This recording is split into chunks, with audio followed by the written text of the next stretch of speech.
মিজানুর রহমান আজহারীর নাম ধরে ধরে বিষদগার চালাচ্ছে। এই ময়দানে এতদিন পর্যন্ত প্রায় 17 বছর কেউ কথা বলতে পারে নাই। সাফ কথা বলছি। এখন যারা এগুলো বলছেন জনগণকে বিভ্রান্ত করার জন্য, উনি অ্যাক্টিভ ভাবে কোন রাজনৈতিক দলের সাথে নাম লিখাননি। মাওলানা আজহারীকে যারা জামাতের প্রোডাক্ট বলে চালানোর কারণে মারা তো গেছে, আমার মনে হয় অলরেডিও জাহান্নামে চলেও গেছে। যাকে পেলে আমরা সত্যি ধন্য হয়ে যেতাম, আজকের এই ময়দানটা পরিপূর্ণ হয়ে যেত। 3টা বছর আমি ফাঁসির কন্টেন্ট ছেলে কাটিয়ে আসলাম, তার পাশের বিল্ডিংয়ে ছিলাম। উনি ছিলেন 1 নম্বরে, আমি ছিলাম 4 নম্বরে, মাত্র একটা দেওয়াল মাঝখানে।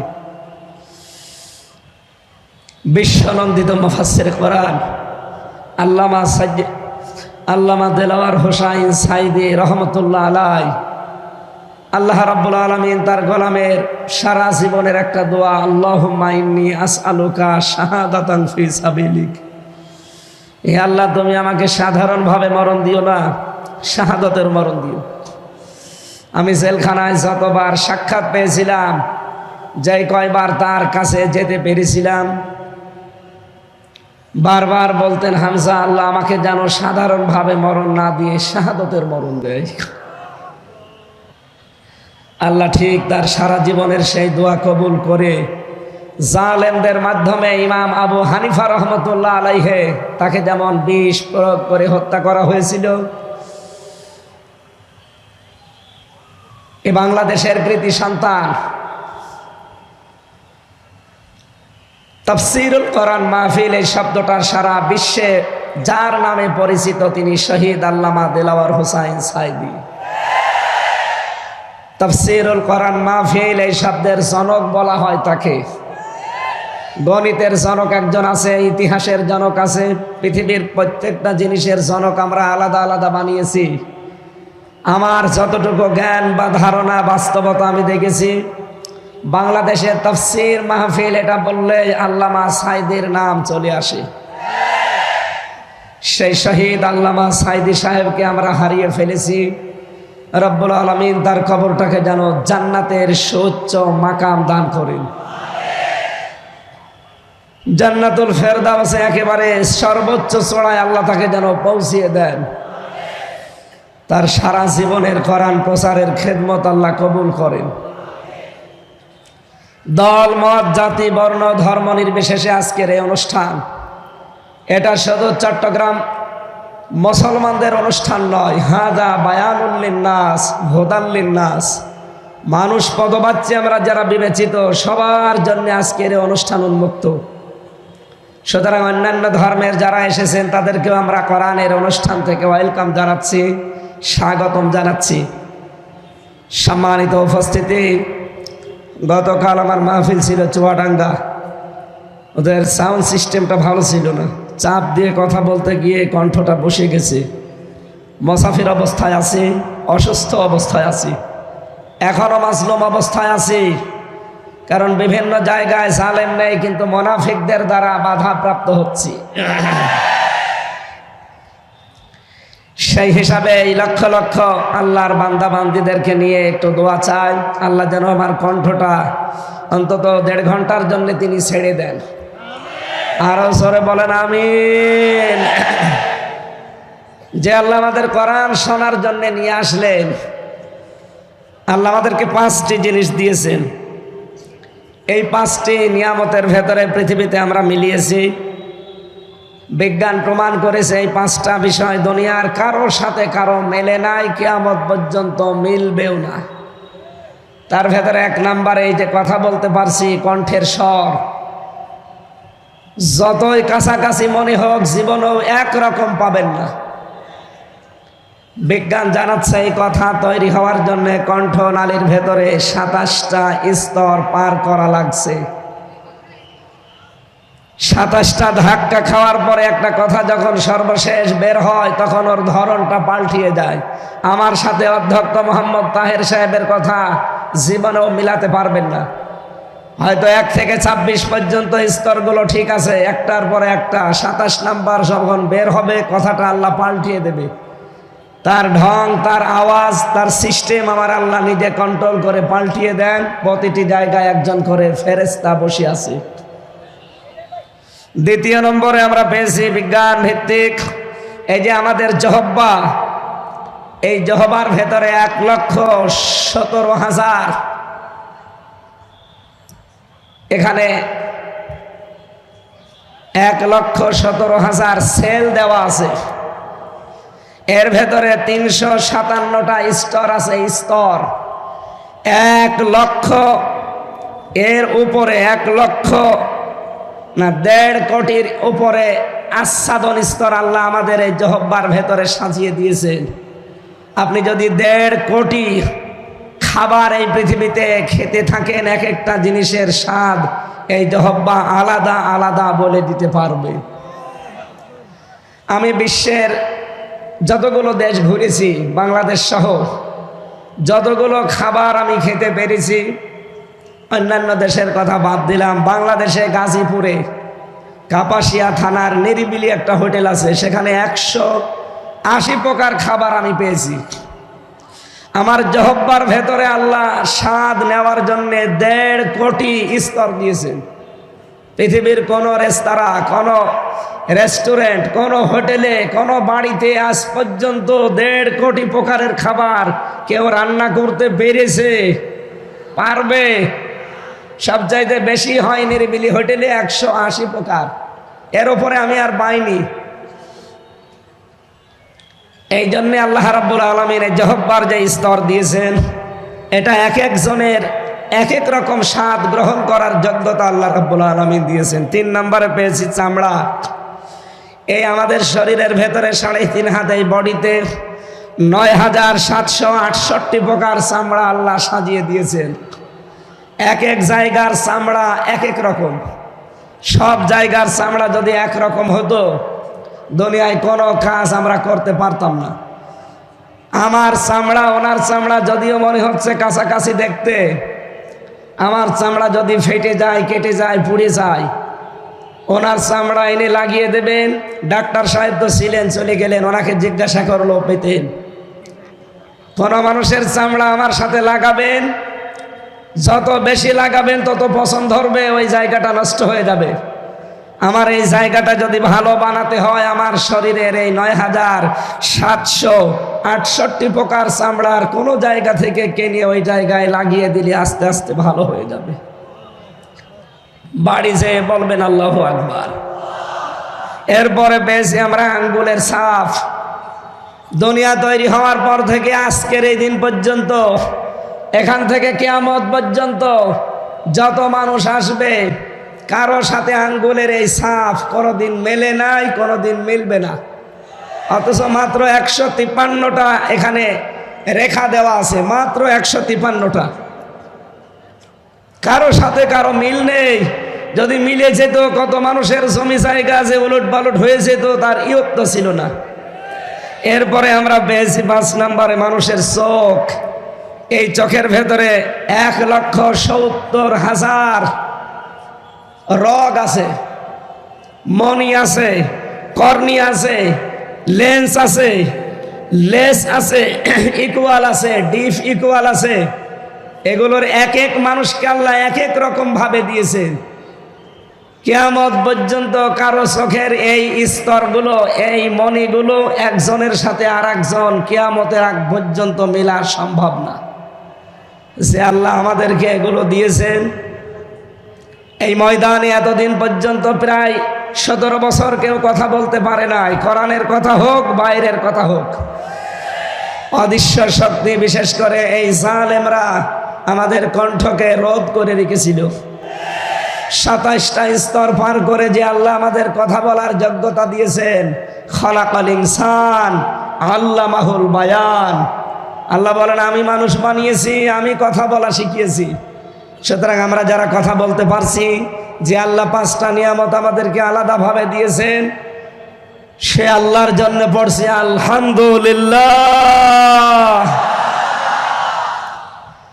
মাথার ভেতরে বিজ্ঞান প্রমাণ করছে, আমি যা বলছি স্তরগুলো আপনি মিলাবেন। এই মাথার ভেতরে পুরাটাই 7টা জিনিস আল্লাহ এর ভেতরে ঢুকিয়ে রেখেছেন। ফ্রন্টাল লব আছে, এখানে প্যারাইটাল লব আছে, টেম্পোরাল লব আছে, অক্সিপিটাল লব আছে, মোটর কর্টেক্স আছে, সেন্সরি কর্টেক্স আছে, বাক শক্তি আছে।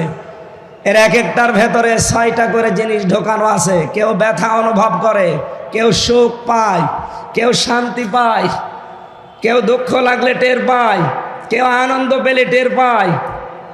এরকম 70,000 জিনিস আমাদের এই মাথার ভেতর থেকে পুরা শরীর আল্লাহ কন্ট্রোল করার জন্য দিয়ে রেখেছেন। 70,000 তার বলা হয় যেগুলোকে, সূক্ষ্ম সূক্ষ্ম তার দিয়ে। বিজ্ঞান জানিয়েছেন একটা তার যদি অকেজে হয়ে যায় আপনি পাগল হয়ে যাবেন, নিজের পায়খানা নিজে খাবেন। সুতরাং যে আল্লাহ এখনো পর্যন্ত আমাদের সবগুলো অর্গান ঠিক রেখে সুস্থ রাখলেন, জবান খুলে তার জন্য বলেন আলহামদুলিল্লাহ। নবীজির হাদিস পড়েছিলাম আমরা, তিরমিজি শরীফে নবীজি বলেন মানিত্তাবাআল হুদা বিগাইরিল কোরআন আদাল্লাহুল্লাহ। পৃথিবীতে যেই লোকটা আল্লাহর পাঠানো এই আখেরি কালাম কোরআনে কারিম বাদ দিয়ে কোন জায়গায় হেদায়েত পাওয়ার জন্য ছুটে যাবে, তার নিয়ত যদি ভালোও থাকে আল্লাহ নিজে দায়িত্ব নিয়ে তাকে গোমরা বানিয়ে দেবে। চট্টগ্রামবাসী শব্দের দিকে খেয়াল করলে আমরা দেখি নবীজি যদি দল্লা ইয়াদিল্লু দিতেন, সোলাসি মুজাররদ থেকে যদি এ শব্দটা আসতো, বাংলা অর্থ দাঁড়াতো আপনি নিজেই নিজেকে খারাপ বানিয়ে ফেলেছেন। কিন্তু দল্লা ইয়াদিল্লু বাবে ইফআল থেকে আসার কারণে বাংলা অর্থ দাঁড়িয়েছে আপনার হয়তো নিয়ত ভালো ছিল, এমন কোন জায়গায় গিয়েছিলেন ভালো হওয়ার নিয়তে, কিন্তু সেখানে কোরআনে কারিম ছিল না, কোরআনের কর্মসূচি ছিল না। এই জন্য আল্লাহ নিজে রাগ করে আপনাকে দায়িত্ব নিয়ে আরো গোমরা বানিয়ে দেবেন। বলেন নাউজুবিল্লাহ। কথাটা ওজন কত আপনি এখনো টের পাননি। ও চট্টগ্রামবাসী, খুব খেয়াল করে হাদিসের দিকে মনোনিবেশ করেন। নবীজির কথা ছিল আদাল্লাহুল্লাহ, আল্লাহ নিজে দায়িত্ব নিয়ে তাকে গোমরা বানিয়ে দেবে। যেহেতু হেদায়েত আমি নিজের হাতে করে এখানে নিয়ে আসি নাই, আর এটা আল্লাহ কারো হাতে দেয়নি, কিয়ামত পর্যন্ত কারো হাতে আল্লাহ দেবেও না। কোরআনে কারিম জানিয়েছে লাইসা আলাইকা হুদাহুম ওয়ালাকিন্নাল্লাহা ইয়াহদি মাইয়াশা। সূরা বাকারা 3 নাম্বার পারার ভেতরে আছে, 5 নাম্বার পৃষ্ঠার 5 নাম্বার লাইনের 272 নাম্বার আয়াতের প্রথম অংশে আছে। আয়াতের তাফসির আমি প্রায় 12 থেকে 13টা তাফসির মিলিয়ে দেখেছি। সব মুফাসসির আয়াতের ব্যাপারে বক্তব্য একই দিয়েছেন। রব্বুল আলামিন বলেন হেদায়েত দেওয়া হে নবী আপনার কাজ না, এটার দায়িত্ব শুধুমাত্র আমি আল্লাহর। জোরে বলেন সুবহানাল্লাহ। হযরত আবু হুরায়রা একবার গাছ লাগাচ্ছিলেন রাদিয়াল্লাহু তাআলা আনহু, হঠাৎ তিনি আনন্দে লাফিয়ে উঠলেন।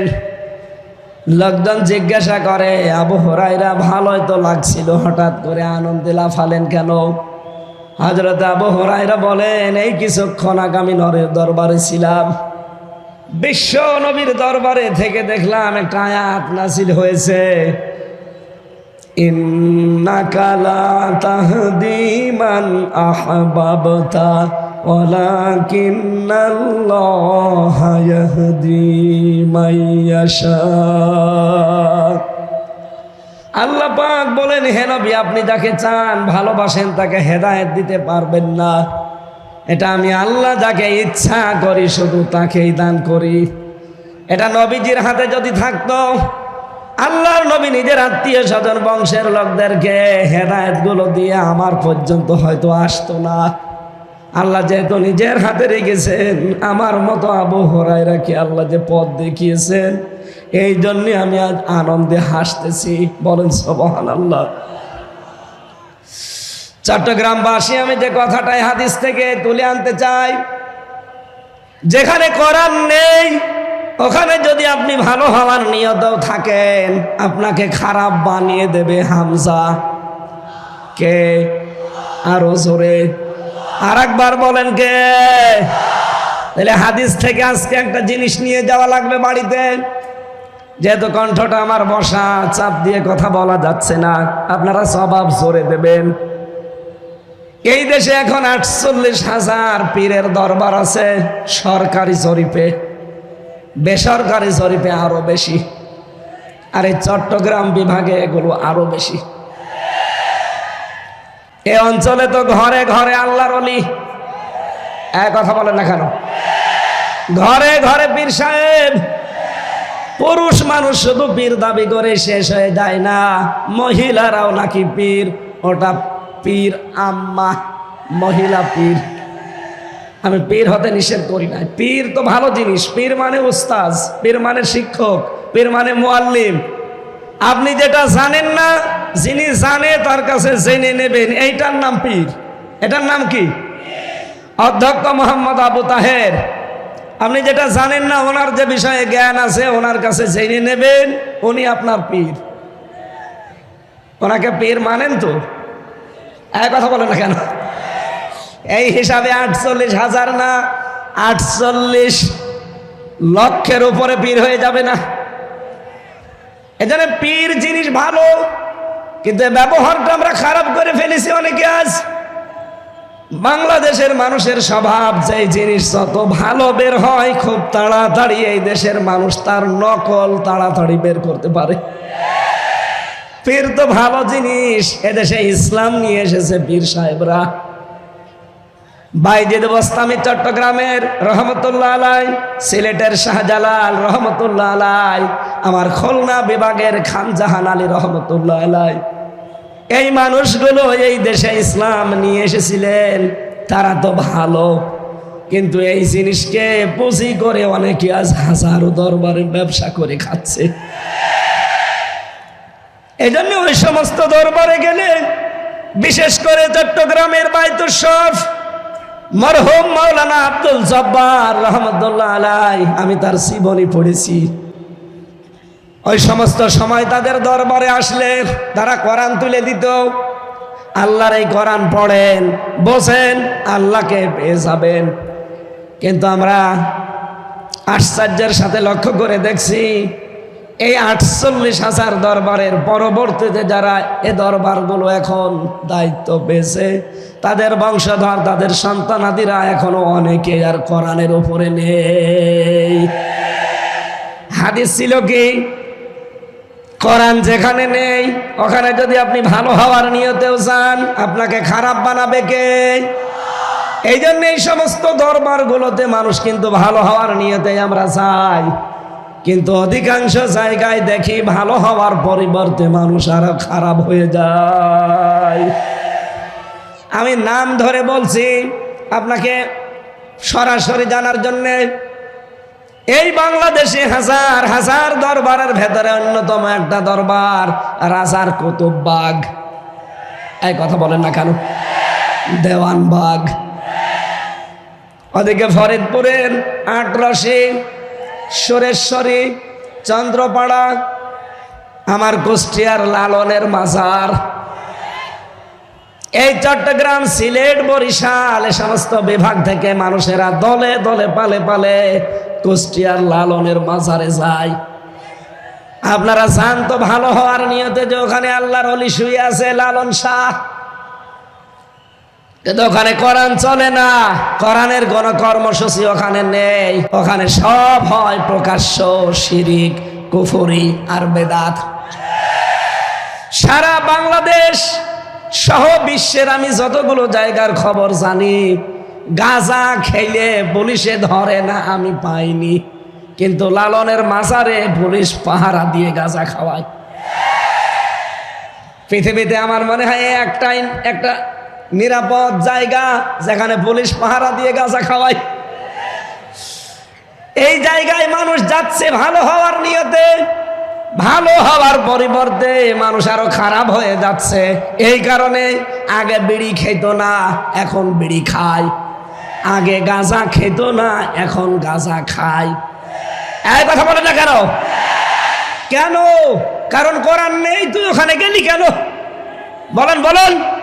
সুতরাং এই বাংলাদেশে 48 লক্ষ যদি দরবার তৈরি হয়, যেই দরবারে কোরআন নেই, কোরআনের কর্মসূচি নেই, ওই দরবার যদি আমার বাবাও তৈরি করে, ওই দরবারে আমি আজকে থেকে নেই। কারা কারা সিদ্ধান্ত নিয়ে বাড়ি যেতে পারবেন দেখি হাত তোলেন মুসলমান। লিল্লাহে তাকবীর।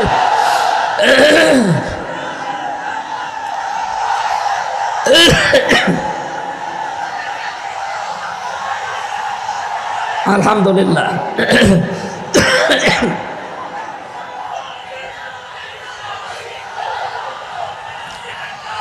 আমার ভাইরা,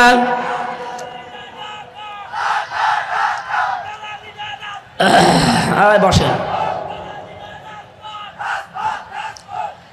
আমি যে কথাটা বললাম এটা যদি সত্যিই মেনে নিতে পারেন, শুধুমাত্র এই কয়জন আমার সামনে না, এটা রেকর্ড হচ্ছে, তামাম দুনিয়ার বাংলা ভাষাভাষী মানুষ যারা আছে সবাই শুনছে। এমনকি জেলখানার ভেতরে আমি 3টা বছর দেখেছিলাম বড় বড় তাফসির মাহফিলগুলো বাংলাদেশে যেখানে অনুষ্ঠিত হতো, এগুলোর ভেতরে টিভির পর্দা দেওয়া আছে, অনেক কারারক্ষীর মাধ্যমে এই মেমোরি কার্ডে ওয়াজ তাফসির এগুলো ভরে মানুষকে দেওয়া হতো, ওরা শুনতো। তার মানে কাল এই মাহফিলটা চট্টগ্রামের নামে বাংলার বিভিন্ন জেলখানায় আসামিরা শুনতে পাবে। বহু মানুষ ওর ভেতরেও বিভ্রান্ত হয়। আমি একটা উদাহরণ বলছি, আমার সাথে জেলখানায় ছিল একজন 25 বছর চিত্রনায়ক সোহেল চৌধুরী হত্যা মামলার আসামি মামুন। আমরা 2:30-3টায় উঠতাম জিকির করার জন্যে, তাহাজ্জুদ পড়ার জন্যে। দেখতাম ওই ভাই 3টার দিকে উঠে জোরে জোরে জিকির করতেছে।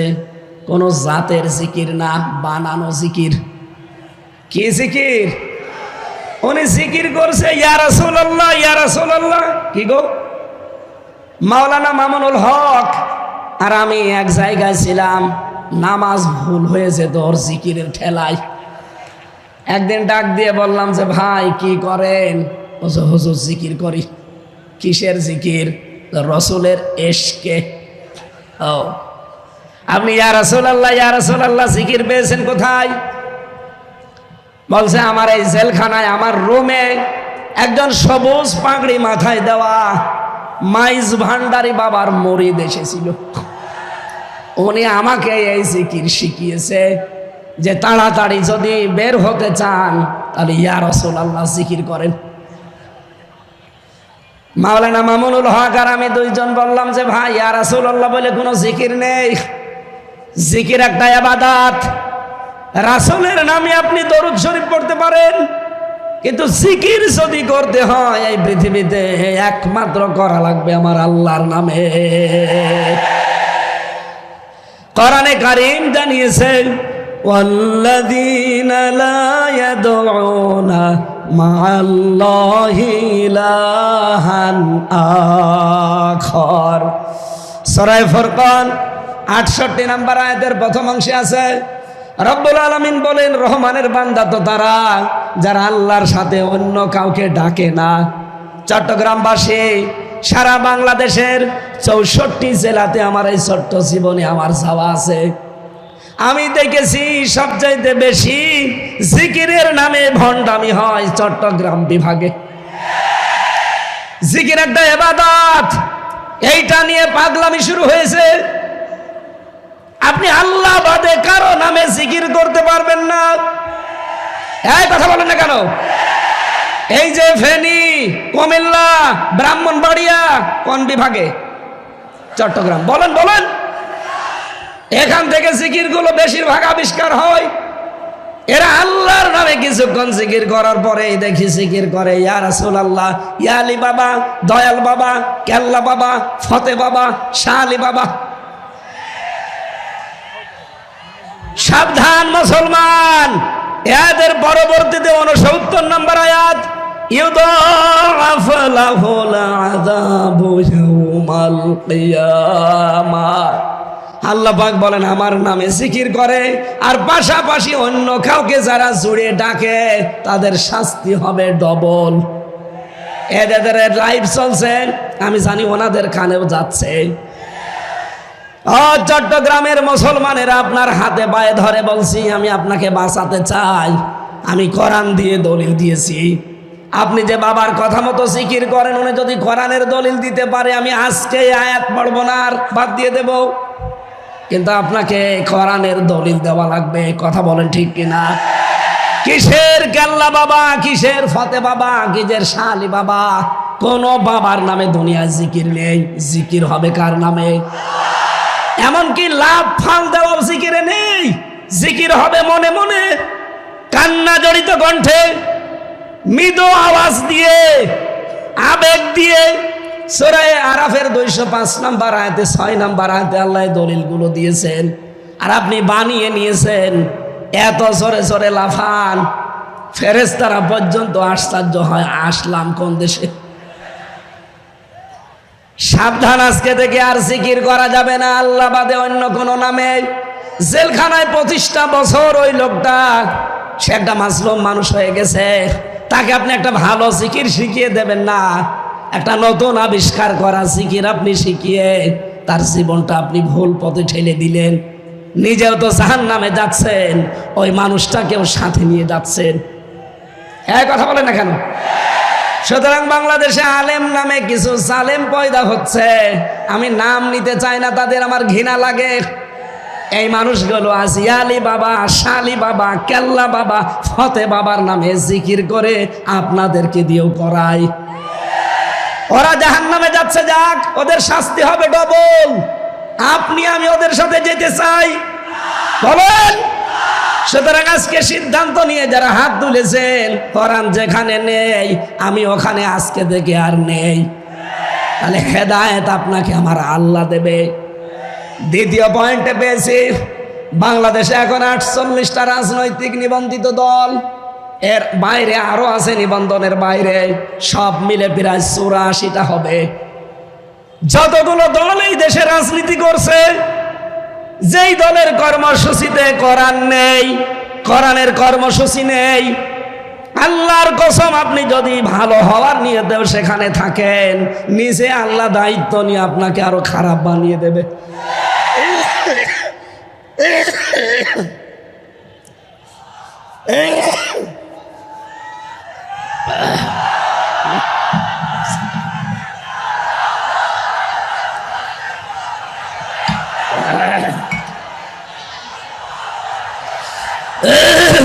ঠিক আছে,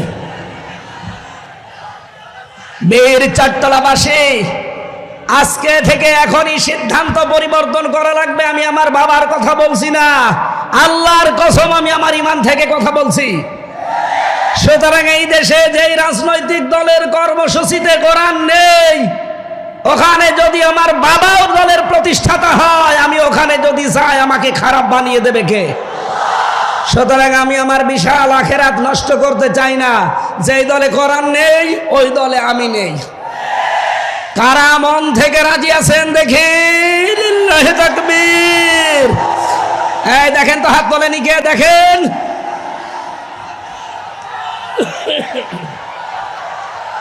আলহামদুলিল্লাহ, মাহফিল সাকসেস। বসেন, আমি তো বসতে আড়াতে বলি না, বসেন। আলহামদুলিল্লাহ, মাহফিল সাকসেস। আর ওয়াজ লাগবে না, এবার মোনাজাত করে দিই। আবার কি ওয়াজ করব? যেই দরবারে কোরআন নেই, যেই দলে কোরআন নেই, এগুলো বাদ দিলে বাংলাদেশে একামতে দিন ছাড়া আর কিছু থাকে না। কথা বলেন না কেন? দল মত নির্বিশেষে হাদিসের এই উপরে আমল করার তৌফিক কামনা করছি। আল্লাহ যেন দান করেন, বলেন আমিন। আমার আজকের আলোচনার বিষয়, না আমি চালাবো তো অবশ্যই, আমি এমনি বললাম। আমার কণ্ঠটা শুধু সাপোর্ট দিচ্ছে না তাই। আসলে কালকে চুয়াডাঙ্গা জেলা তো গরিব জেলা, ওদের মাইক ওইরকম বাদাম বেচা মাইক, ওরা আমার কণ্ঠটা নষ্ট করে দিয়েছে। ও সেলাই আর যাওয়া যাবে না। শ্বশুর বাড়ি আমার ওই সেলাই, আমার বাবারও শ্বশুর বাড়ি, আমারও শ্বশুর বাড়ি, এই জন্য বেশি বদনাম আর করা যাচ্ছে না। কিন্তু আমার বাবার শালারা, আমার শালারা আমার কণ্ঠটা কালকে এরা নষ্ট করে দিয়েছে। আমি এত আশা নিয়েছিলাম যে আজকে চট্টগ্রামের এই ঐতিহাসিক প্যারেড ময়দানে একটা নতুন বিষয়ের ওপরে আলোচনা করবো আপনাদের সামনে, কিন্তু কণ্ঠ সাপোর্ট করছে না। জোরে কথা বললে এই যে স্তরগুলো ভেঙে যাচ্ছে। কয়টা স্তর পার করে কথা হয়? একটু মাঝে মাঝে ঝামেলা হলে আপনারা কিছু মনে করেন না, আসলে সাপোর্ট দিচ্ছে না। 3টা বছরে জালেমরা এমন কোনো টর্চার করে নাই, ফাঁসির ওই কন্ডেম ছেলে আমরা 11 ঘন্টা টাঙিয়ে মাজায় দড়ি দিয়ে পিটিয়েছে। খাবার দাবার তো দিতই না, ওই যেন মরে না যায় তাই, যোগাযোগ বিচ্ছিন্ন। আমার দিকে সিসি ক্যামেরা তাক করা, কেউ যেন আমার সাথে কথাও না বলে। আর দায়িত্বে দিতেও আমার কারারক্ষী যারা, দেবদুলাল, সুব্রত বালা, কাঞ্চন কুমার, অসিত রায়, তো সব আল্লাহর ওলি। এর কাছে আলেমি কি আর জালেমি কি? ওর কাছে যে 2-1টা কোরআন হাদিসের কথা বলবো, ও তো আল্লাহকে বিশ্বাস করে না।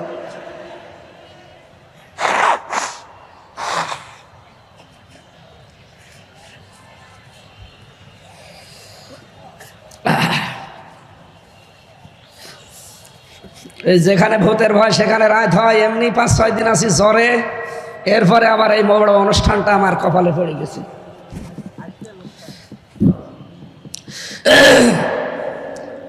আমি এক কথায় জবাব দিলাম না, মাহফিল যা বলার হয়ে গেছে। কিন্তু আপনারা যদি এই 2টা কথা ঠিক রাখতে পারেন, আল্লাহর কসম এদেশে ইসলাম সামনে আমাদের চোখে আমরা দেখতে পাচ্ছি।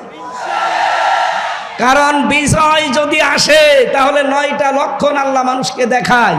সূরা নসরের প্রথম 2টা আয়াতে আপনি দেখবেন 2টা আছে, ইদা জা নাসরুল্লাহি ওয়াল ফাত, যখন আসবে আল্লাহর সাহায্য তখন আপনি বিজয় দেখতে পাবেন।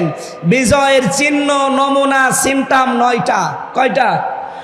তার প্রথমটা হচ্ছে ওয়ারাইতান নাস ইয়াদখুলুনা ফি দীনিল্লাহি আফওয়াজা। হে নবী, আপনি দেখবেন দলে দলে, পালে পালে মানুষ ইসলামে প্রবেশ করছে। আপনি 2024 সালের আগস্টের 5 তারিখের আগ পর্যন্ত জরিপগুলো দেখবেন, বাংলাদেশ সহ ইন্টারন্যাশনাল যত জরিপ আছে এগুলোর খোঁজ খবর রাখা লাগবে আমাদের চোখ কান খোলা রেখে। এর আগের জরিপ আমি দেখেছিলাম, মাত্র 100 জনের 15 জন মানুষ চাইতো এদেশে ইসলাম কায়েম হোক। মাত্র 100 জনের 15 জন, তার ভেতরে হয়তো একজন আলহাজ শাহজাহান চৌধুরী আছে। এই 100 জনের 15 জনের ভেতরে উনি একজন। অথচ এই 5.5 মাসের ব্যবধানে ভয়েস অফ আমেরিকা, মাইক্রোসফট, আমেরিকার গোয়েন্দা সংস্থা 3 দিন আগের রিপোর্ট, ওরা বাংলাদেশ সহ বিশ্বের যতগুলো দেশ নিয়ে রিপোর্ট করে, ওরা তো আর আমাদের মামাতো ভাই, খালাতো ভাই না। এই কথা বলেন না কেন? কোরআনের বর্ণনা, লাতাজিদান্না আশাদ্দান্নাস আদাওয়াতাল লিল্লাযিনা আমানুল ইয়াহুদা ওয়াল্লাযিনা আশরাকু। হে নবী, আপনি মুসলমানদের চরম এবং পরম শত্রু, দুশমন হিসাবে 2টা জাতিকে দুনিয়ায় দেখবেন, জঘন্যতম দুশমন। একটা হচ্ছে ইহুদি আর একটা মুশরিক। ইহুদি তো আছেই, মুশরিক বলতে এখানে খ্রিস্টানরাও, কারণ তারা 3 খোদায় বিশ্বাসী। পৃথিবীতে শুধু মুসলিম বাদ দিয়ে 4,500 ধর্মের লোক আছে, সবাই প্রকারান্তে মুশরিক। এই কথা বলেন না কেন? সেই হিসাবে তারা যেহেতু মুশরিক, ওরা কখনো মুসলমানের কোনো উপকার হোক এমন খবর প্রকাশ করা ওদের দ্বারা সম্ভব না। এদের সত্যটা প্রকাশ করে দিয়েছে। আমেরিকার গোয়েন্দা সংস্থা জানিয়েছে বাংলাদেশে 3য় একটা ইসলামপন্থী শক্তির উত্থান হতে যাচ্ছে। এই দেশে এখন 100 জনের 58 জন মানুষ চাচ্ছে যে দেশে ইসলাম কায়েম হোক।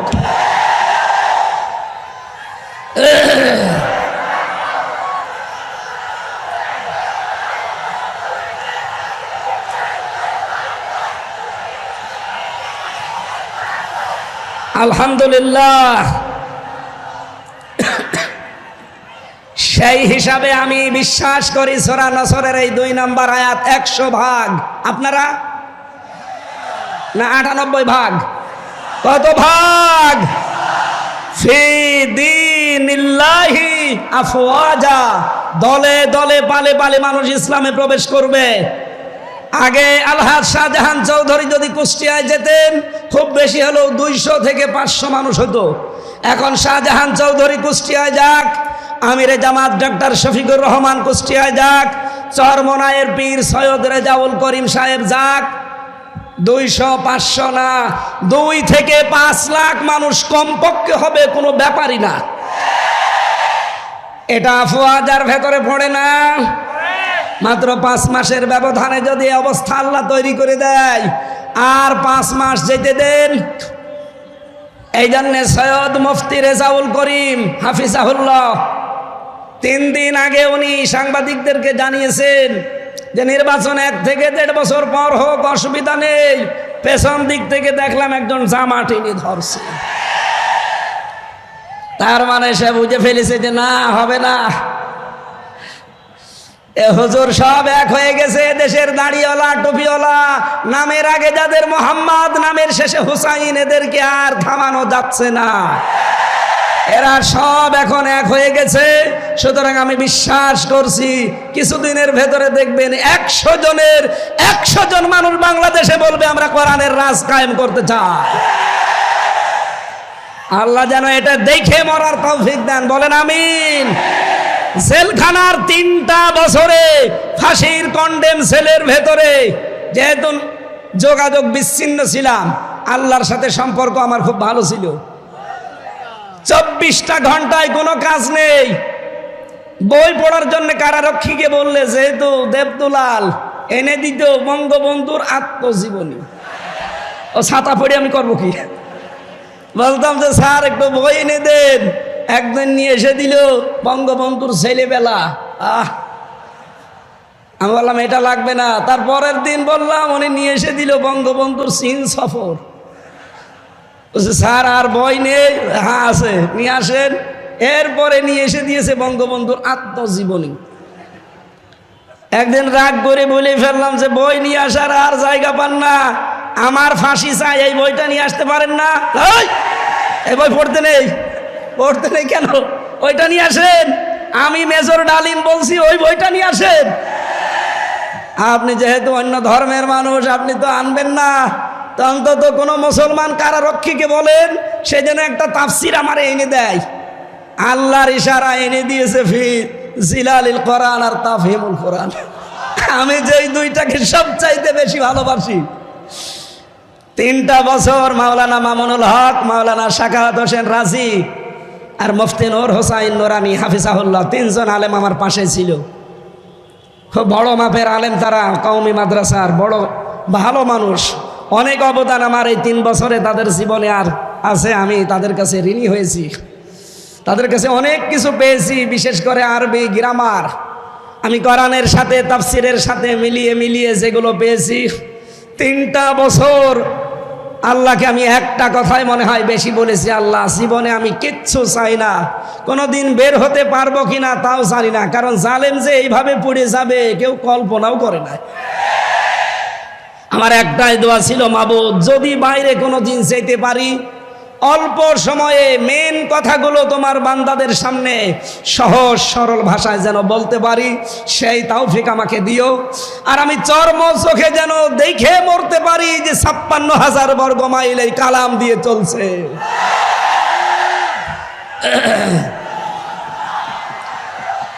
আলহামদুলিল্লাহ।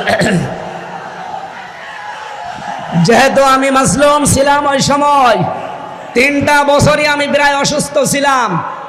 মাঝে মাঝে কারারক্ষীদেরকে কিছু হাদিয়া তৌফা দিয়ে বলতাম যে ভাই কিচ্ছু চাই না, শুধু আল্লামা সাইদির, উনি যেহেতু হাসপাতালে থাকে মাঝে মাঝে, আমার একটু হাসপাতালে নিয়ে চলেন, অন্তত 10-15 মিনিট সময় পাই, আল্লাহর ওলির কাছ থেকে শেষ কিছু কথা শোনা যাবে।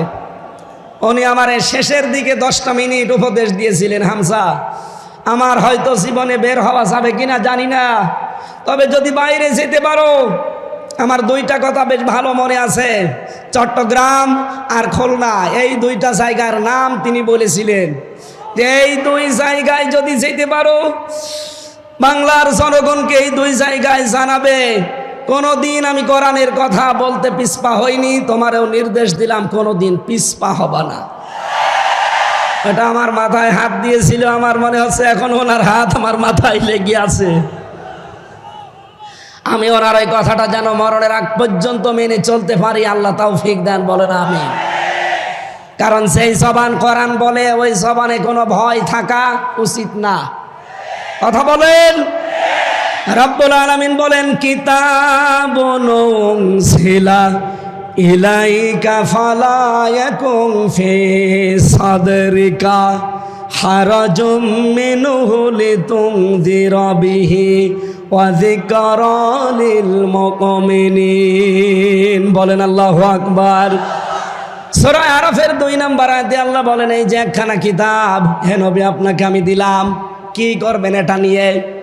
মানুষকে যখন এটা দিয়ে সতর্ক করবেন, আপনার মনের ভেতরে যেন কোনো সংকীর্ণতা না আসে, কোনো ভয় ভীতি দ্বিধা দ্বন্দ্ব সংশয় সন্দেহ, এরকম 33টা অর্থ আছে এই শব্দের। আপনার মনের ভেতরে যেগুলো জায়গা না পাই, আমরা তো ওই মন নিয়েই কথা বলতে চাই, কিন্তু এই 15.5 বছরে ওই মন নিয়ে কথা বলতে গিয়ে সালেমরা আমারে আটক করে রেখেছিল। আমার মতো হাজার হাজার আলেমদেরকে তারা জেলখানায় আটক করেছিল। কথা বলেন ঠিক কিনা? কিন্তু আলেমদের কণ্ঠ রোধ করা গেছে। মুফতি জসিমউদ্দিন রহমানী 12 বছর পরে বের হয়ে আপনি তাকে থামাতে পেরেছেন। মাওলানা মামুনুল হক 3 বছর পরে বের হয়ে থামাতে পেরেছেন। আল্লামা সাইদি রহমতুল্লাহ আলাইহি 13 বছর পরে যদি বের হতেন তাকে থামাতে পারতেন না। এই জন্য আমরা চেষ্টা চালাবো হারাজন শব্দের হক আদায় করে কথা বলার। হারাজনের ব্যাখ্যা আমি পেয়েছি 2টা।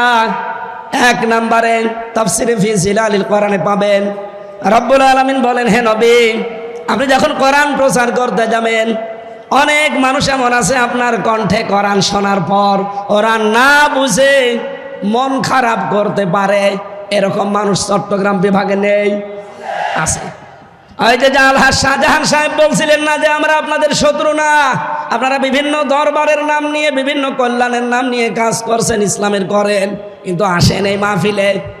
আপনাদেরকে আমরা কোরআনের দিকে ডাকি, আর এটা আমরা আন্দাজে ডাকি না। কুল হাযিহি সাবিলি আদউ ইলাল্লাহ আলা বাসীরাতিন আনা ওয়া মানিত্তাবা'আনি। সূরা ইউসুফের 108 নম্বর আয়াতে আল্লাহ বলেন হে নবী আপনি বলেন এইটাই আমার পথ, এইটাই আমি মানুষকে আল্লাহর দিকে ডাকি, আমি আন্দাজে ডাকি না, আমি বুঝে শুনে ডাকি। এইটাই আমার পথ এবং আমাকে যারা অনুসরণ করবে তাদের এই একই পথ। সেই হিসাবে আমরা আপনাদেরকে আহ্বান জানাচ্ছি, আপনি আসেন কোরআনের কাছে, কোরআন পড়েন, কোরআন বসেন।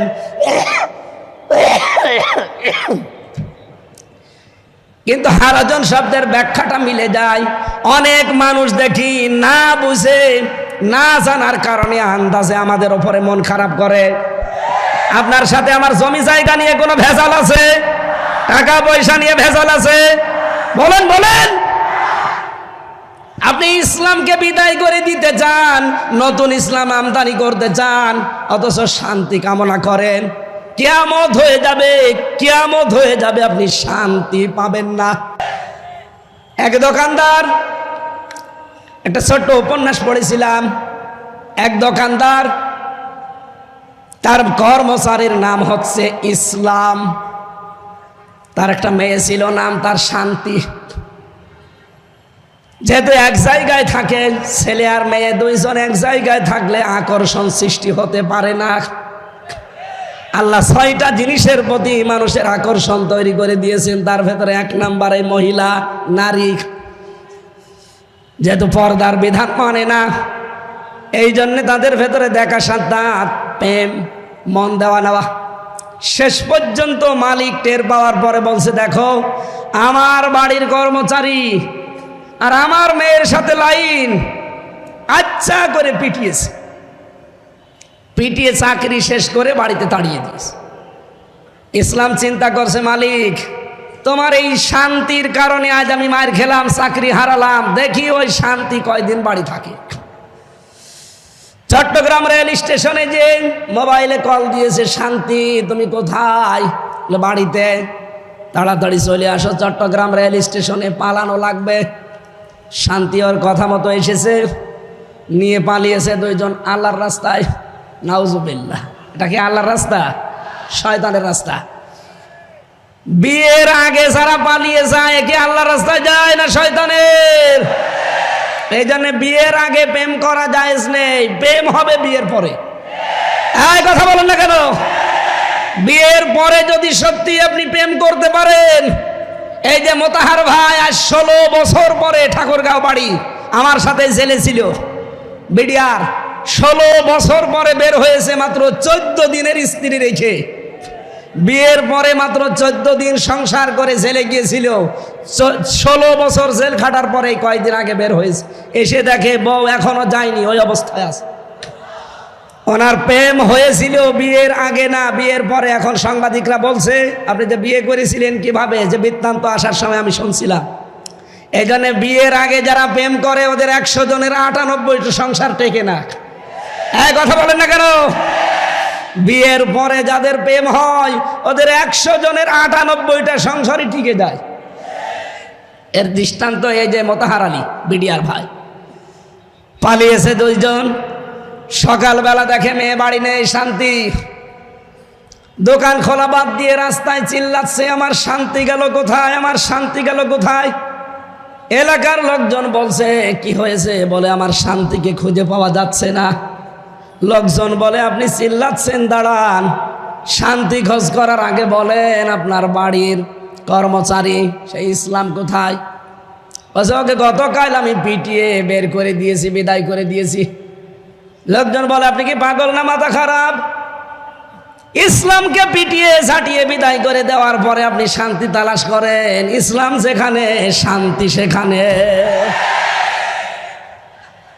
আজ আপনি ইসলাম যেটা আসল ওইটা বাদ দিয়ে নতুন ইসলাম আমদানি করে বিভিন্ন দরবার কায়েমের মাধ্যমে চালিয়ে যাচ্ছেন।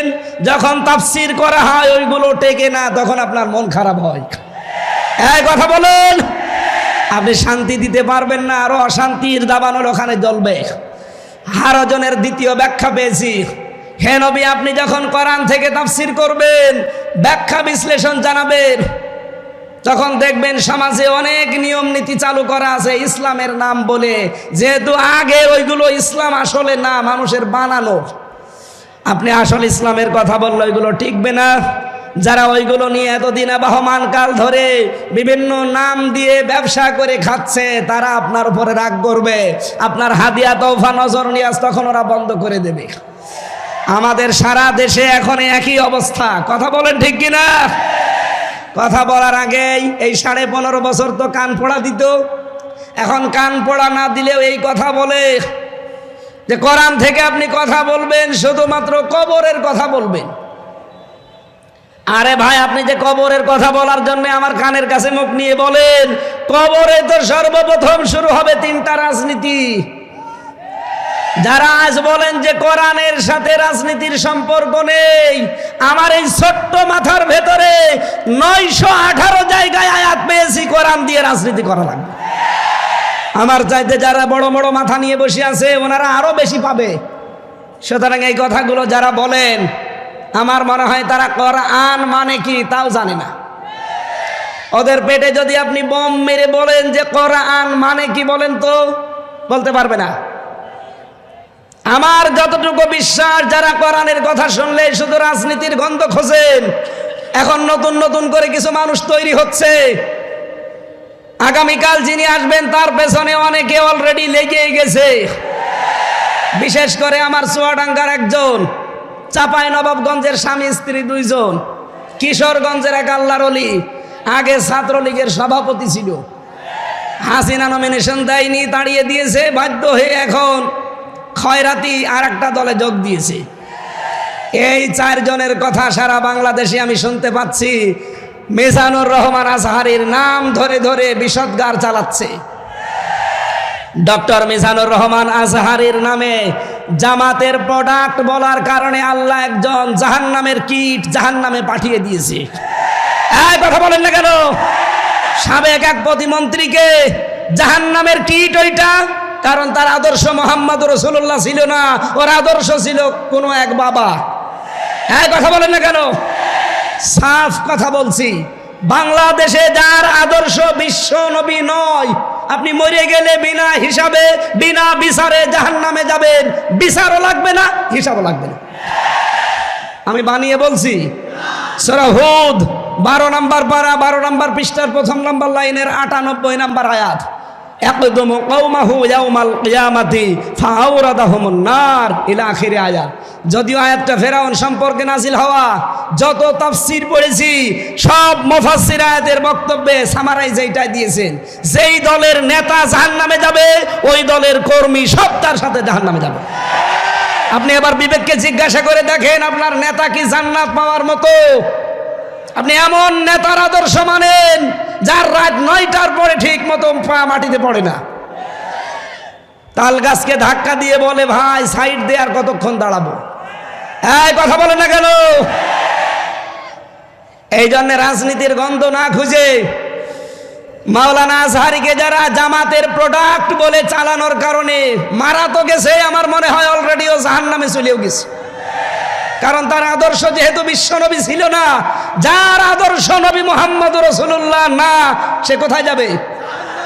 আরো জোরে বলেন। এখন যারা এগুলো বলছেন জনগণকে বিভ্রান্ত করার জন্য, উনি অ্যাক্টিভ ভাবে কোন রাজনৈতিক দলের সাথে নাম লিখাননি। কথা বলেন না কেন? আরো জোরে বলেন। আরে ভাই, এই গত 4 দিন আমরা যারা কথা বলছি, মাওলানা আব্দুল্লাহ আল আমিন, মাওলানা কামরুল ইসলাম সাঈদ আনসারী, সাজ্জেদ কামাল উদ্দিন জাফরি হাফিজাহুল্লাহ, আমি আমির হামজা সহ যদি কোনো ট্যাগ আমাদের পেছনে দিতেন, তাও হয়তো কেউ বিশ্বাস না করুক, শয়তান হালকা বিশ্বাস করত। কিন্তু আপনি ওই লোকটার নামে এমন একটা ট্যাগ লাগিয়ে দিচ্ছেন, শয়তানও বিশ্বাস করে না। আল্লামা সাঈদের বিরুদ্ধে যে মামলাগুলো দিয়েছিল তার ভেতরে একটা ছিল ধর্ষণের মামলা। যেই মহিলাকে ধর্ষণের মামলা দেওয়ার জন্য ওই মহিলাকে নিয়ে এসেছে এই যে অ্যাডভোকেট তাজুল ইসলাম, উনি জিজ্ঞাসা করছে, মা আপনাকে আল্লামা সাঈদী ধর্ষণ করেছে? বলছে জি হ্যাঁ। আপনার জন্ম তারিখ কত, জন্মসাল? যে 1975। 1975 সালে আপনার জন্ম, আর 1971 সালে উনি আপনাকে ধর্ষণ করেছে। ওটা কি রুহের জগতে? এ পোড়াটা যে বানোয়াট, এটা আমি নিজের জীবন দিয়ে টের পেয়েছি। কারণ 3টা বছরে ওরা আমার এই বানোয়াট মিথ্যা একটা মামলা সাজিয়ে ফাঁসির কন্ডেম ছেলে রেখে দিয়েছে। 3 বছর আমার জামিন দেয়নি, অথচ আগস্টের 5 তারিখের পর শুধু মামলাটা তুলতে দেরি। আদালত বলছে এ কি দেখে বিচার করব, এর ভেতরে তো কোনো মাল ম্যাটারেস নেই, আমি যে বিচার করব কোনো কিছুই তো পাই না। শুধু জামিন না জান পুরা মামলা খারিজ করে দিলাম। আমি বলতে গেলাম যে আদালত 3 বছর এই মামলা তো আপনার কাছে ছিল, তখন তো বলেননি যে কোনো মাল নেই, আজকে হঠাৎ করে কি হয়ে গেল? এইটাই বলতো হুজুর আমার কিছু করার নেই, আমার হাত বাঁধা ছিল। হ্যাঁ, কথা বলেন না কেন? আজকে আমার হাত খোলা আছে, আজ আমি ন্যায় বিচার করতে পারছি। আমরা বলতে চাই এই দেশে 1628টা চেয়ারে দায়িত্বে ছিল যারা, সবগুলো জালেম আর জালেমদের দোষর। একটাও যেন কোনো চেয়ারে আর থাকতে না পারে, প্রত্যেককে ওখান থেকে নামিয়ে দেন এই জালেম এবং জালেমদের দোষর হওয়ার কারণে। এখানে বৈষম্যের শিকার ছিল এই 17 বছর যারা, তাদেরকে বসান। এই কথা বলেন না কেন? এবং এই 1628টা চেয়ারে যারা বসবে তাদের প্রত্যেকের হাত আমরা দেখতে চাই আবু সাঈদের মতো এভাবে খোলা থাকবে। কারা কারা এটা চান দেখি?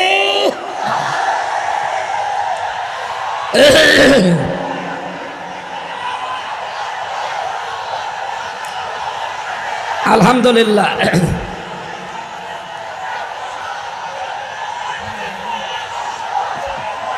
হ্যাঁ, এবার বসেন, আমি তো দাঁড়াতে বলি না, বসেন বসেন। আমাদের আজকের আলোচনার বিষয় আমি আরম্ভ করছি, যেহেতু হারাজন শব্দের ব্যাখ্যা বলছিলাম যে নির্ভীক হয়ে কথা বলা লাগবে। কে বেজার হবে, কে খুশি হবে, ওটা আমার দেখার দরকার নেই। আমি দেখতে চাই আমার আল্লাহ কি বলেছে, রাসূল কি করেছে।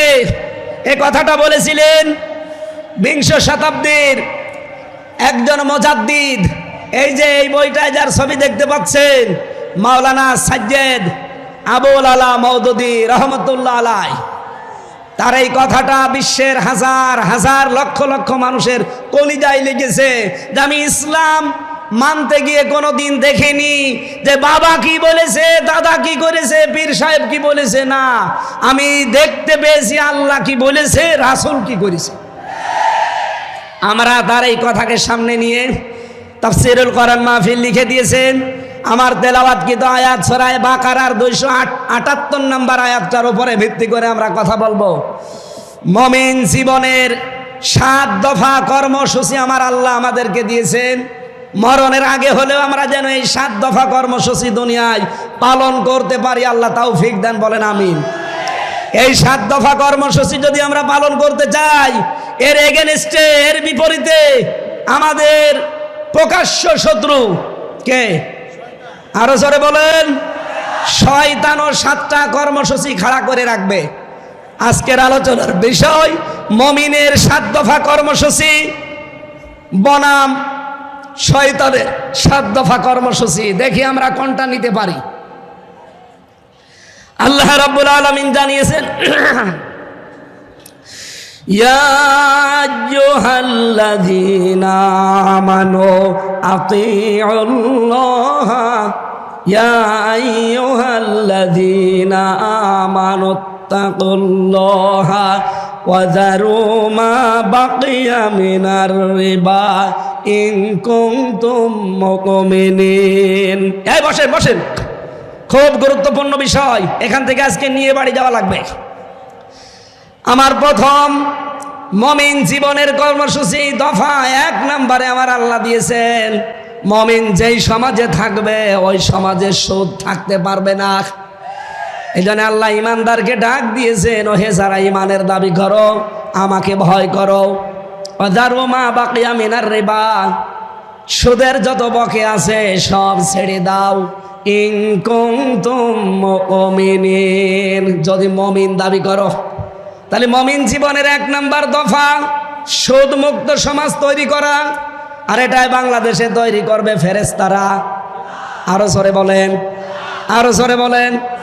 এই বাংলাদেশে এখন ইসলামী ব্যাংক আছে, যদিও জালেমরা এসালামের মাধ্যমে ৭৫,০০০ কোটি টাকা এখান থেকে মারিং কাটিং করে ব্যাংকটা দুর্বল করে দিয়েছে। আমরা চাই আল্লাহ পাকে ব্যাংকে আবার দাঁড় করিয়ে দেবেন। এই ব্যাংকে মোশারাকা, মোদারাবা, মোরাবাহা, বায়ে সালাম, বায়ে ইস্তেসনা, বায়ে মুআজ্জাল, বায়ে ওয়াহেদা সহ প্রায় ২৮টা নিয়ম নীতি আছে ইসলামী অর্থনীতিতে।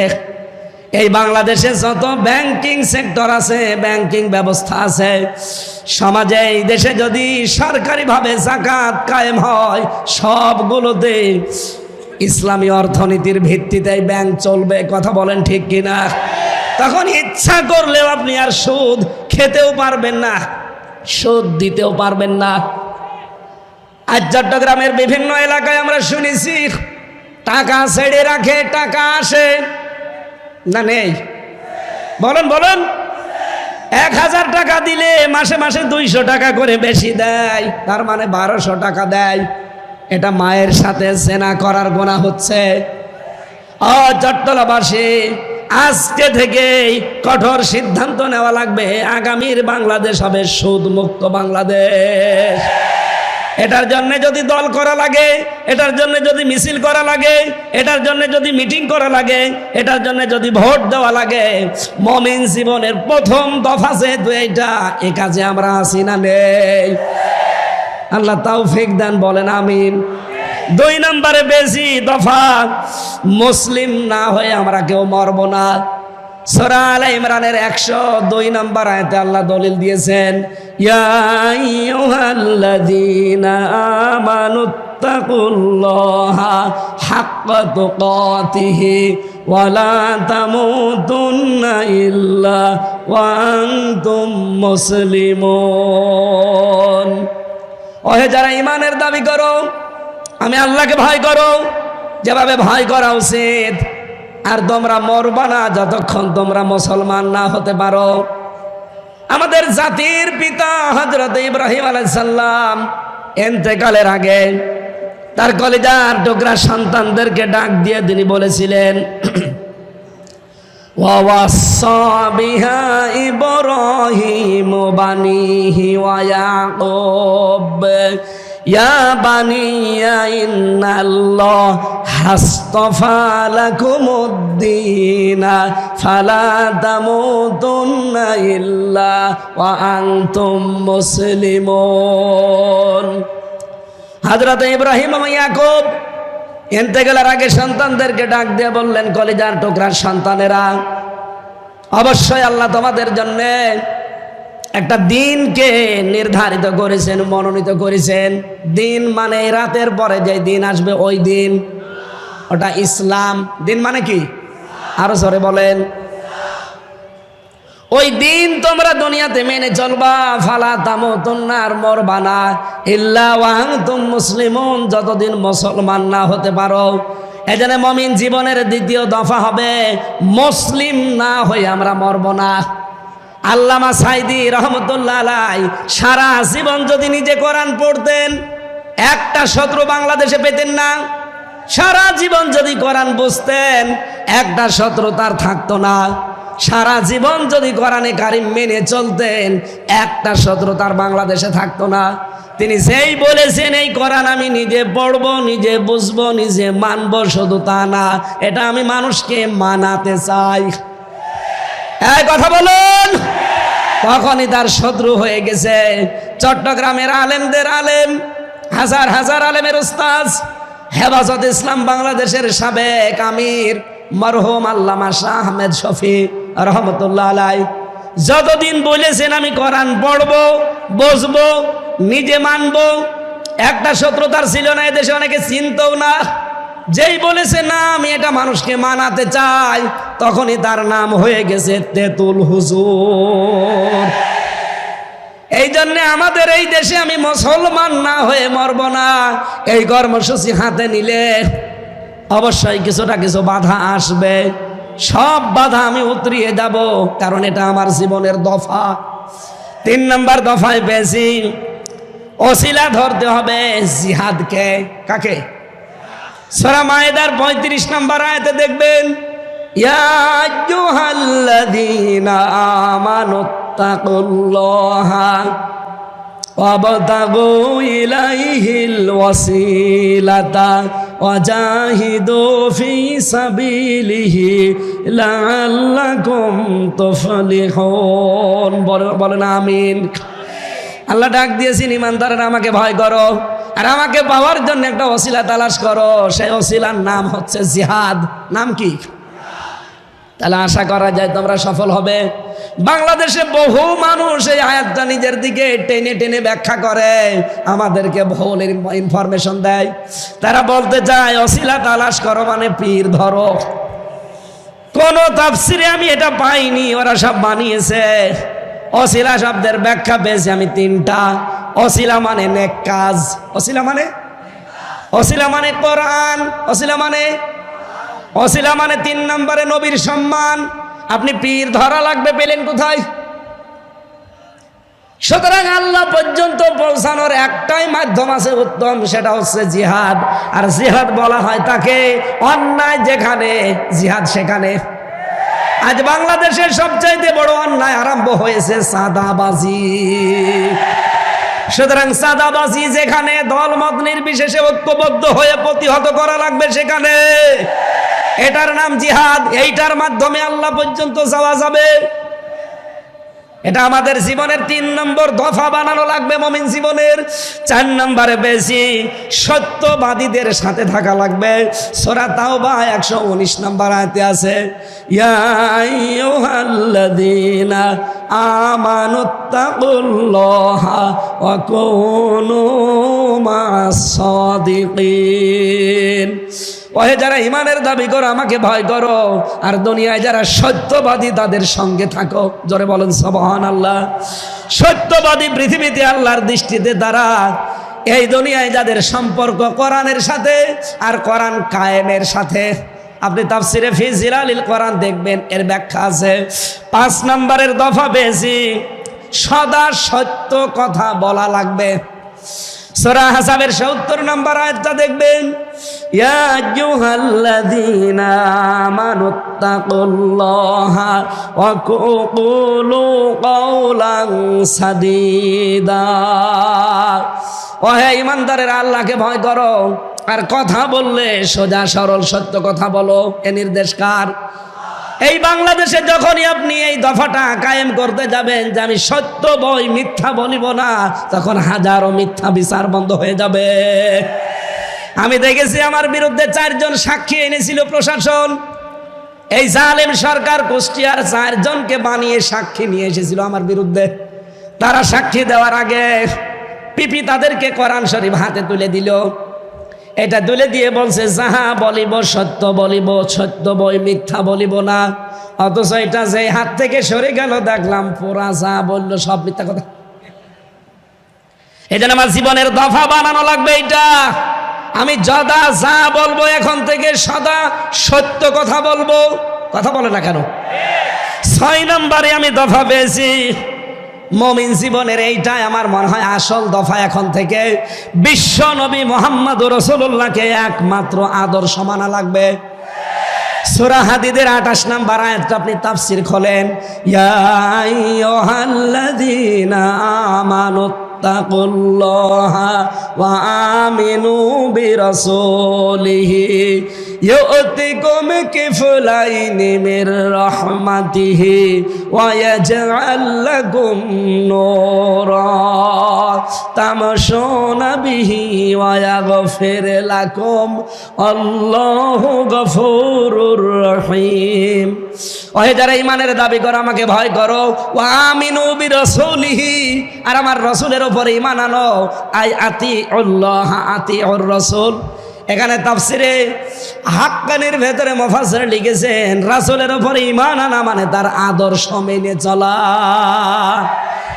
আমি এই জন্য আগেই বলেছি আপনাকে জীবনের দফা বানাবেন এইটা। যাদের জীবনে রাসূল ছাড়া অন্য কেউ আদর্শ, আপনি আজকে লিখে নিয়ে যেতে পারেন। মরণের পরে কবরে দিলে বিশ্ব নবীকে যখন দেখিয়ে বলবে মান হাজার রাজুল, আপনি বলবেন লা আদরি, আমি চিনি না। কিন্তু আমি বলতে পারবো হাদা নবিয়্যুনা মুহাম্মাদুর রাসূলুল্লাহ সাল্লাল্লাহু আলাইহি সাল্লাম, কারণ আমি এই জীবনে বিশ্ব নবী বাদ দিয়ে কাউকে আদর্শ মানি না। আমাদের সবার জীবনে 6 নাম্বার দফা এখন থেকে থাকার দরকার আছে না নেই? কারা নবী ছাড়া অন্য কাউকে আদর্শ মানেন না তারা হাত তোলেন, লিল্লাহি তাকবীর। আলহামদুলিল্লাহ। বীর চট্টলবাসী 7 নাম্বার দফাটা আমাদের এবার শেষ দফা। এটা মুমিন জীবনের 7 নাম্বার দফা হচ্ছে, এখন থেকে আখিরাতের পুঁজি তৈরি করে পাঠাবো।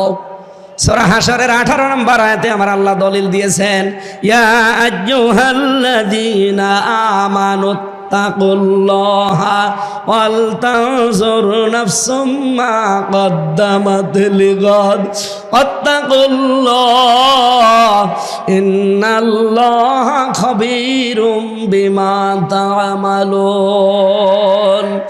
ওহে যারা ঈমানের ভয় করো আমাকে ভয় করো। প্রতিটি ঈমানদারের উচিত আগামীকাল তার কি পুঁজি তৈরি হচ্ছে এটা চিন্তা ভাবনা করে দেখা। আমি বলছি আবার আমাকে ভয় করো, তোমরা যা করো প্রতিটি জিনিসের খবর জানেন কে? এই জন্য আমাদের জীবনের শেষ দফা, ফাইনাল দফা, সর্বশেষ দফা। এখন থেকে এইটাই সিদ্ধান্ত নেওয়া লাগবে আগামী দিনের প্রস্তুতির জন্য আমি কি পাঠাচ্ছি। আল্লাহর এক বান্দা চট্টগ্রাম বাজারে মনে করেন বাজার করছে, 100 টাকার নোট দিয়েছে দোকানদারকে। দোকানদার টাকাটা নিয়ে উলট পালট করে বলছে, না এটা চলে না, নিয়ে যান, অন্য দিন দিয়ে যাবেন। যেই বলেছে চলে না, উনি সেন্সলেস হয়ে পড়ে গেছে। লোকজন এসে বলছে, কি দোকানদার, এ বুজুর্গ মানুষটাকে আপনি মারধর করেছেন? বলছে, না, আগে হুঁশ ফিরান। হোশ ফিরিয়েছে, সেন্সলেস হয়ে গেলেন কেন?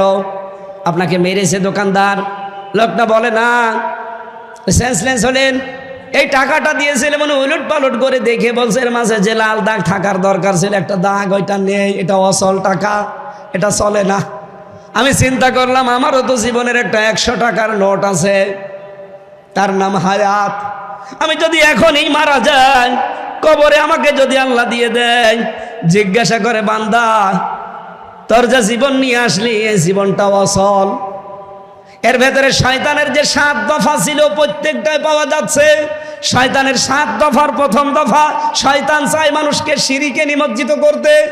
যখন পারে না দ্বিতীয় দফায় যায় সে মানুষকে কুফরি করাতে। এটাও যখন পারে না 3 নম্বরে তখন সে মানুষকে দিয়ে বেদাত করায়। আর বাংলাদেশে এটা সবচাইতে বেশি। 4 নম্বরে ও মানুষকে যখন আর পারে না বেদাত করাতে তখন কবিরা গুনার দিকে নিয়ে যায়। এটাও যখন পারে না, যখন বারবার সগীরা গুনাহ করায়। এটাও যখন পারে না তখন ভালো অপেক্ষা নিম্ন কাজ যেটা সেইটা করায়। এইটাও যখন পারে না 7 নম্বরে তখন তাকে কষ্ট আর মুসিবতের ভেতরে ফেলে দেয়। কষ্ট মুসিবতের ভেতরে ফেলে দিয়ে তখন আল্লাহকেও ভুলিয়ে দেয়। মানুষ যখন কষ্ট মুসিবত বিপদের ভেতরে নিজের হাতে নিজে পড়ে যায়, কোনো বিপদ আপদ কিন্তু আল্লাহ মানুষের উপর দিতে চান না, সব আমাদের হাতের কামাই করা। যেই বিপদে পড়ে মুসিবতে পড়ে নিঃস্ব হতে থাকে গনার কাছে, আল্লাহ রাব্বুল আলামিন তখন তাকে আকাশের চাঁদ ও ঝলসনা রুটির মতো দেখায়, তখন তার ইমানই নষ্ট হয়ে যায়। লোকটা ডাক দিয়ে বলছি আমি চিন্তা করলাম আমারও তো একটা 100 টাকার নোট আছে। আল্লাহ পাক যদি বলে বান্দা শয়তানের যে 7 দফা ছিল তোর আমল নামার ভেতরে, জীবনের এই ভেতরে সব দফাগুলো পাওয়া যায়। শিরিক পাওয়া যায়, কুফরি পাওয়া যায়, বেদাত পাওয়া যায়, কবিরা গুনাহ পাওয়া যায়, বারবার সগীরা গুনাহ করতে সেটা পাওয়া যায়। সবগুলোই তো পাওয়া যাচ্ছে। এই অসল আমল নামা দিয়ে আমার বানানো জান্নাত তোকে দেওয়া সম্ভব না।